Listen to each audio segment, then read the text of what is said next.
You skim your fingertips over the surface. Start screaming. Another fragment of memory. A scream. From the first time you touched the Geneforge. It matches exactly the scream you are letting out right now. The presence flows into your skin. You feel the searing heat of it as it travels up your arm, through your chest, into your limbs, into your mind. The possessed servile lurches toward you, trying to strike you down in your moment of helplessness. The raw power drives it back. The Geneforge reworks you. It contains a template, a specific humanoid form. It begins to remake you. Try to survive. Something happened to you. You were shaped and shaped again, and in the process you were damaged. The Geneforge shapes you yet again, erasing the damaged parts. You are restored to an earlier version. And then, its work done, you collapse. The heat fades away. You long for nothing more than to sleep, but the presence is still here. The servile begins to lurch toward you. You look at the pitiful creature. Your mind is clear. You see its shield. It is a weak thing, no longer an obstacle to you. You see the machinery in the room, ready to be commanded. As exhausted as you are, there is one more task to be completed. Let's see if we can draw it into here. My creations will distract it. And Meccan. Yes, my creations and Meccan. Oh, it's taking damage. Interesting. How much can I do to it? Not enough. Well, at least they can do something about it. Tries to take control of creation's mind. Okay, get up there. Activate those. Turn on the power, using one living tool. You poke at the controls and rapidly find that you don't know how they work. Fortunately, there is a small access panel and you have a living tool. Someone with the right knowledge could quickly activate it with simple brute force. You smoothly insert the living tool into the access. You direct its tendrils to connect two separate conduits. Energy flows through the creature. The tool is killed instantly, but the power flow resumes. The two pylons to the south begin to hum and spark. Good. This'll do something about that thing. Ah, that's exactly it. We got it. The presence steers the servile toward you. The unfortunate creature moves as if its hands and feet are controlled by a clumsy puppeteer. Unlike the possessed servant mind, nothing remains of the servile. The presence has purged it away. Its eyes are completely blank. Once again, the presence talks to you, manipulating the servile's throat and lungs in a parody of speech. Give up. Give up to me. I must stay. I can go no more. I stay here. Can go no more? What do you mean? Too weak. Hungry. Gone too far. Many miles. Hunting. It is growing harder to understand its speech. Food here. Mine's here. I stay here. Where did you come from? Was made by creation. Was spirit, taken from air and filled with power. Great creation. Made me. Great food. Made by a creation?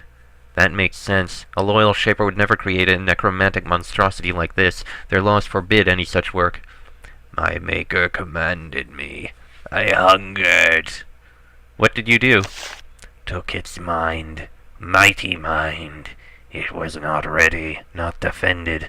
I took it. Devoured it. Left. Floated. Looked for food. Mines. Wandered. And you came here.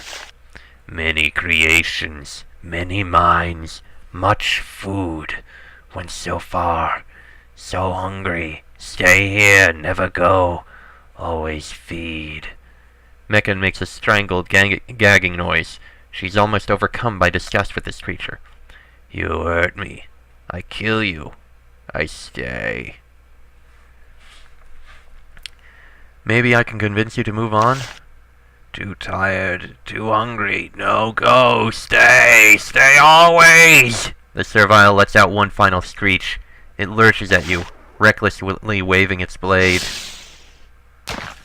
Oh! The presence realizes too late that it is defeated. It surrenders control of the servile's body, which slumps to the ground like a rag doll. However, the presence no longer has enough energy left to break free from its victim. The mist appears around the head of the dead servile. It tries to break free, stretching in one direction and then another. and then it strains too far. Something tears, and the presence breaks apart. The mist floats away and disappears. The creature is dead. Meccan kneels by the dead servile and rests her hand on its head. She closes her eyes, muttering something, rises and looks at you. Thank you. That creature was a pure horror. For destroying it, you have my gratitude. Well. Okay, then. That was interesting. Oh, well, there's a few things we can use there. This pool must be where the thick, purified essence that makes up the Geneforge is created. The essence is made here, charged, boiled down, concentrated, and carried very carefully to the south.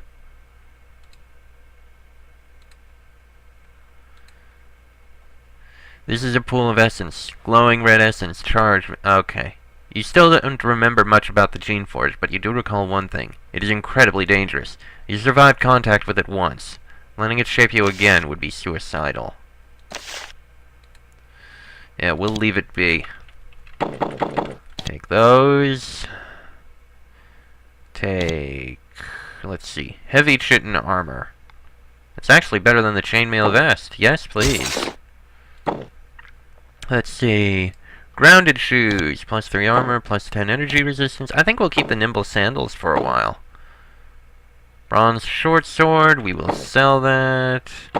And sell those things. Can we get in here? We can.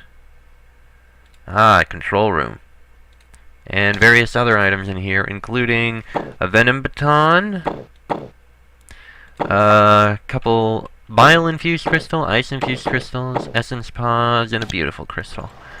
Okay, well, we've done everything here. It's time for us to get out of here.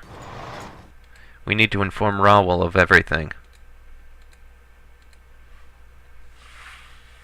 Including the information we discovered about the fact that the Geneforge is a thing that exists.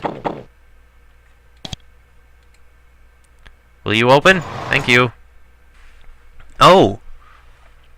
As you walk away from the Geneforge, warranting nothing but a good meal and about 80 hours of sleep, you notice that Meccan is staring at you. She seems fascinated. And worried. What is it? You are changed. It is clear. That pool, I do not know what it is, but it cured you. I can see in your eyes. Your mind is clear. But now you go back to Rawal. Now your battle begins. Do you know what that pool was? I think it was a Geneforge. I have heard whispers of them, heard many tales of the strange, dangerous things they do. Now I have seen one, and I still have no better idea of what they are for. What is my battle? Rawal wants you to be his tool. I think now he sends you out into the world to fight for him and do his will. He will control you with the thing in your chest. Will you live with that? I do not think so. I think you will want to use your powers for yourself. But what path? Choose my own path? There are many people fighting in Terestia. Some fight for Shapers, some for rebels. All want powerful allies to fight for them, powerful like you. When you travel and meet them, they will try to recruit you. They may even have power to free you from the worm in your chest. I honestly have no idea. I understand. You only now are waking up. Soon I think you will see the world. You will learn how others fight to repair Terestia. I hope someday you find a better path to follow. You wait for Meccan to say something else, but she is silent. You continue on your path away from the Foundry core. Alright, let's go find Rawal. Rawal, I come with news. Shaper Rawal slouches in his throne, lost in thought. He is silent. You watch him, trying to tell if he is exhausted, lost in thought, or concentrating... Okay, we already know all this. The presence has been destroyed, Rawal. Hey, we leveled up. You describe your battle with the presence, including your use of the Geneforge. Shaper Rawal listens closely. He notes, and he could hardly help not to, the increased calm and authority in your voice. You have done me a great service. The death of the presence had an immediate effect. The creations in the foundry are calmer. We have even regained control of a few rogues, saving me great difficulty. You have changed as well. Were the control tool not still firmly in place, I would be concerned. As it is, I will reward you with a lesson. You need to learn better acts of shaping if you want to help me. He approaches you and looks you in the eye. You can make out a little bit more of his haggard face in the shadows. He begins to say a series of instructions, chants to mold essence. Hearing them reawakens more memories. You can now shape aroma and cast the spells Essence, Shield, and Searer. Now you will be able to help me with my next task. I think that you have learned enough to be able to leave these mountains on my behalf. Can you tell me more about who I am? And he will not. Can you tell me more about the Geneforge? My creation of a Geneforge was one of my most closely guarded secrets. I would ask that you not tell anyone about it. If the other members of the council knew, it would harm my influence. When you hear this command, the command tool twitches painfully in your chest. The Geneforge is an ancient, powerful, and forbidden invention of the Shapers. It was created in the laboratories on a remote island and forgotten. It was rediscovered a few years before the rebellion began. Now it is a powerful tool for the rebels. What does it do? It shapes living things. It reworks them, giving them innate abilities that mimic those of the Shapers. It is an abomination. It gives the powers of the Shapers without the laws, training, or discipline. I suspect that you may have been exposed to a Geneforge in the past. That is why your mind went. Why did you create one? Shaper Rawal's voice sounds agitated. That is my own concern. I repeat again, it is my secret and you will keep it. The rebels made them? They had two of them. They used them to make false Shapers.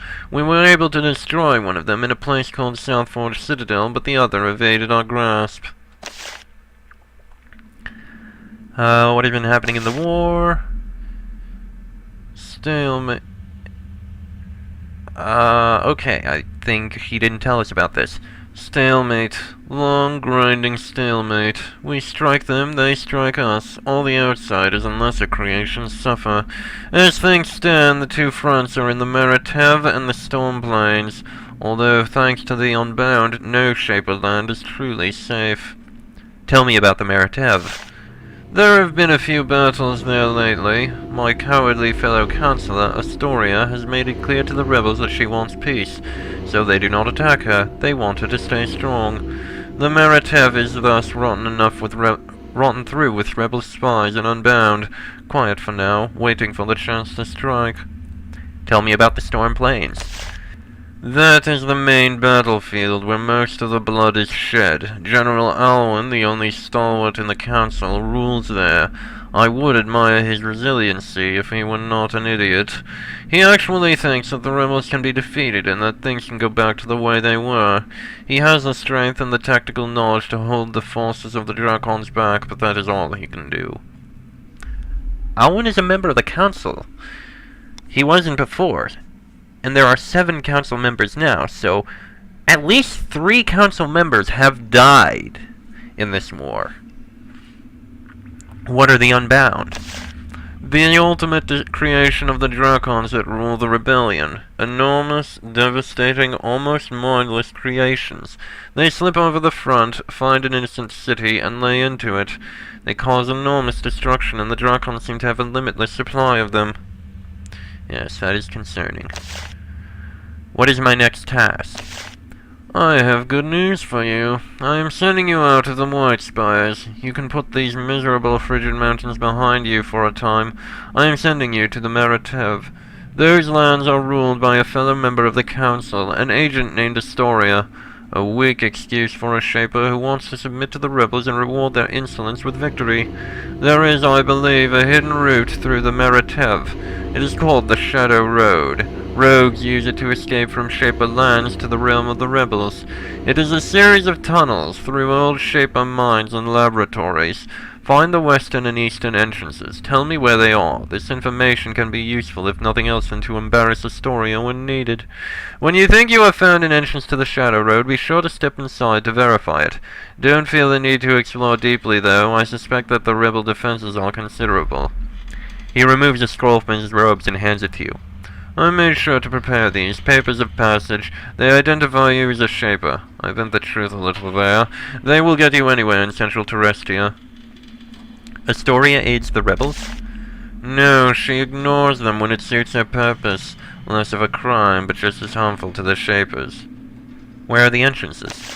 If I knew how to reach them, why would I need you? All I know is that if such a thing existed, it would have to be used and guarded by creations. Probably serviles. Probably a lot of them. Show some initiative. Go there. Be a spy. Find what I need. The Shadow Road. Well, we'll work on finding it, then. We should talk... Actually, we should talk to the, agent in here. You said that you hunt apostates. What do you mean?